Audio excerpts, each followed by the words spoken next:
Kitchen টেলসে সবাইকে স্বাগতম। আজকের রেসিপি হচ্ছে প্যান গ্রিল আস্ত মাছ। হ্যাঁ, কোনো বারবিকিউ গ্রিলার বা ওভেন ছাড়াই প্যানের মধ্যে আস্ত মাছের গ্রিল। আর গ্রিলের জন্য আমি যে ম্যারিনেশনটা ইউজ করেছি সেটা একেবারেই আমার নিজস্ব তৈরি করা একটা ম্যারিনেশন। চলুন দেখি।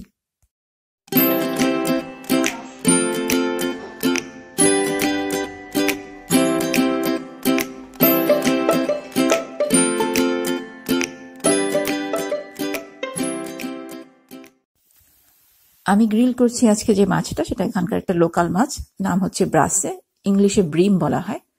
এক একটা মাছ 350 থেকে 400 গ্রামের মতো আছে। এই মাছের বদলে তেলাপিয়া বা ছোট মাপের ভেটকি দিয়েও খুব ভালোভাবে এই গ্রিলটা করা যায়। তো শুরুতেই মাছের গায়ে একটু গভীর করে কয়েকটা ছুরি দিয়ে একটু কেটে নিচ্ছি বা চিড়ে নিচ্ছি, এবং এটা খুব ডিপ কাট হবে যাতে মশলাটা মাছের ভেতরে ঢোকে। তো এই কেটে নেওয়াটা শেষ হলে পরে আপনাদেরকে দেখিয়ে দেব যে বাকি কি কি উপকরণ আমি নেব ম্যারিনেশনের জন্য। এখানে বলে রাখি, এই ম্যারিনেশনটা অ্যাকচুয়ালি আমি দুটো মশলা থেকে ইন্সপায়ার্ড হয়ে করি সব সময়। একটা হচ্ছে থাই গ্রিন কারি এবং আরেকটা হচ্ছে পেরি পেরি যে সসটা হয় সেই সসটা। এই ম্যারিনেশনটা অনেকটা এই দুটোতে যে উপকরণ লাগে সেগুলোর একটা মিশ্রণ বলা যায়। থাই গ্রিন কারি পেস্টের মতো এখানেও আমি লেমন গ্রাস ব্যবহার করি, যার কারণে ঘ্রাণটা খুবই সুন্দর হয়, এবং এটাতে বেশ ভালো পরিমাণে মরিচ ব্যবহার করি আমি ম্যারিনেশনে, যে কারণে একটু ঝাল ঝাল হয়। তো চলুন দেখি বাকি উপকরণ কি কি। এখানে আমি 1 মুঠো পরিমাণ ধনিয়া পাতা নিয়েছি। লেবু, এই লেবুটার থেকে 2 টেবিল চামচের মতো রস নেব, আর কিচ্ছু না। তারপরে লাগছে আমাদের একটা পাপরিকা বা ক্যাপসিকাম, এটা থেকে আমি 1/4 বা অর্ধেকের মতো নিচ্ছি। হলুদ রঙের নিচ্ছি, আপনি চাইলে লাল সবুজ যে কোনোটা নিতে পারেন। এরপরে নিয়েছি এই যে লেমন গ্রাস বলেছিলাম, লেমন গ্রাসের মাথার সবুজটা আমি নিয়েছি, গোড়ার সাদাটা না। মাথার সবুজটাতে খুব হালকা একটা ঘ্রাণ থাকে, এটা খুব পপুলার না ব্যবহার করার ক্ষেত্রে, কিন্তু এটা ব্যবহার করলেও ভালো লাগে। 1 টেবিল চামচ নিয়েছি সয়া সস। ও হ্যাঁ, 4টা রসুনের কোয়া কিন্তু নিয়েছি, এবং মরিচটা যে যার পছন্দ মতো নেবেন ঝাল। আমি এখানে 5-6টার মতো নিয়েছি। তো শুরুতেই যেটা করছি, যে লেমন গ্রাসের ওই যে মাথার সবুজটা, ওটা তো বেশ শক্ত থাকে, ওটাকে একটু থেতলে নিচ্ছি একটা হামানদিস্তা দিয়ে। তো এখন বলতে পারেন যে লেমন গ্রাসের তো গোড়ার সাদাটাই বেশি ব্যবহার করা হয়। হ্যাঁ, এটা সত্যি কথা, তবে সামনের সবুজটা ব্যবহার করা যাবে না এমন তো কোনো নিয়ম নেই। আপনার ইচ্ছে হলে এবং ঘ্রাণ ভালো লাগলে আপনি অবশ্যই ব্যবহার করতে পারেন। এরপর সমস্ত উপকরণগুলো একসঙ্গে দিয়ে দিচ্ছি একটা ব্লেন্ডার জারে, আর তারপর একটা স্মুথ পেস্ট করে নেব। তো পেরি পেরির আর গ্রিন কারি সসের মিশ্রণ কেন বললাম, এই যে দেখেন পাপরিকা যেটা ব্যবহার করছি, সয়া সস কিংবা প্রচুর পরিমাণে রসুন, এগুলো সবই এসছে পেরি পেরি থেকে। আর এই যে ধনে পাতা, লেমন গ্রাস, একটু লেবুর রস, এটা আসে গ্রিন কারির পেস্ট থেকে। তো দুটো মিলে মিশে কিন্তু দারুণ একটা ম্যারিনেশন তৈরি হয়। এর সঙ্গে আরো দিচ্ছি 1 টেবিল চামচ তেল, আধা চা চামচ চিনি এবং 1 চা চামচ লবণ। তেল এবং লবণ এখন এই ম্যারিনেশনে দেওয়ার ফলে পরে যখন আমরা মাছটা ম্যারিনেট করব তখন আর এক্সট্রা তেল বা লবণ দিতে হবে না। গ্রিল করার সময় অল্প অল্প করে আমরা অবশ্যই কিছু তেল ব্যবহার করব, কিন্তু ম্যারিনেশনে আর এক্সট্রা তেল দিতে হবে না। চিনিটা এই পেস্টের মধ্যে এই কারণে দেয়া, যেহেতু এখানে একটু লেবুর রস আছে এবং সয়া সস আছে, এই দুটোর সঙ্গে চিনিটা মিশে আরো পুরো টেস্টটাকে আরো ইন্টেন্সিভ করে, আরো সুন্দর করে, সেজন্যই অল্প একটু চিনি ব্যবহার করি। তো আমার ম্যারিনেশনের পেস্ট তো তৈরি হয়ে গেল।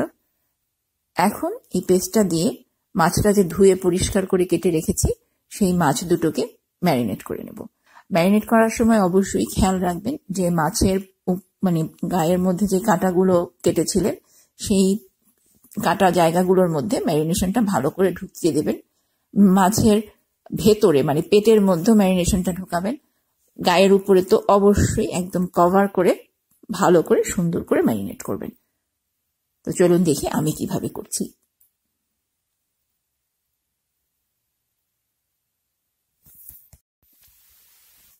যেটা বলেছিলাম যে ওই যে কাটা জায়গাগুলোর মধ্যে আঙুল দিয়ে সুন্দর করে, বা আপনি যদি আঙুল দিয়ে করতে না চান চামচ দিয়েও করা যায়, আস্তে করে সাবধানে মাছটা যেন ভেঙে না যায়, এভাবে করে কাটা জায়গাগুলোর মধ্যে আস্তে আস্তে করে মশলাটা ঢুকিয়ে দেবেন, ম্যারিনেশনটা।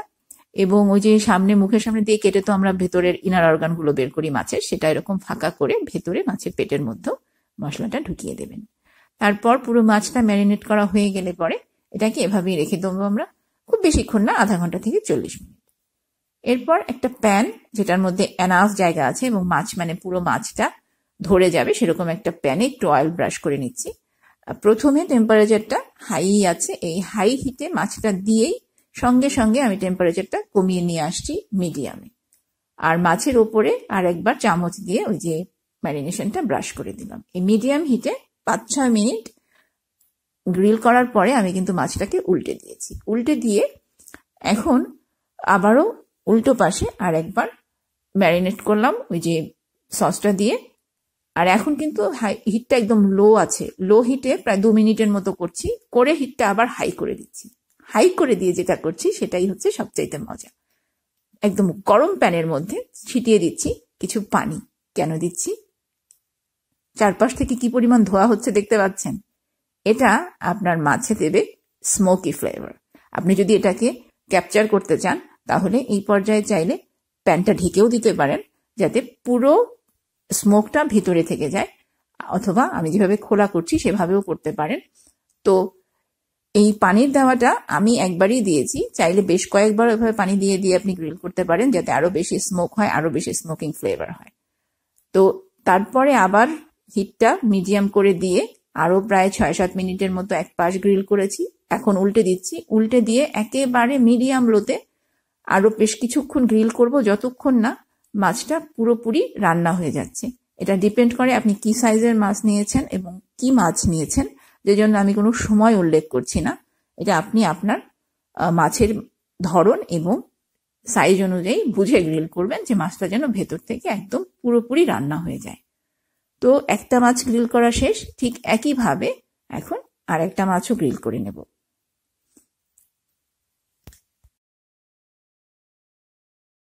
আপনি যদি আমার চ্যানেলে প্রথমবার এসে থাকেন এবং এই রেসিপি দেখে এসে থাকেন, রেসিপি ভালো লেগেছে, তাহলে অনুরোধ করব আমার চ্যানেলটা একটু ঘুরে দেখতে।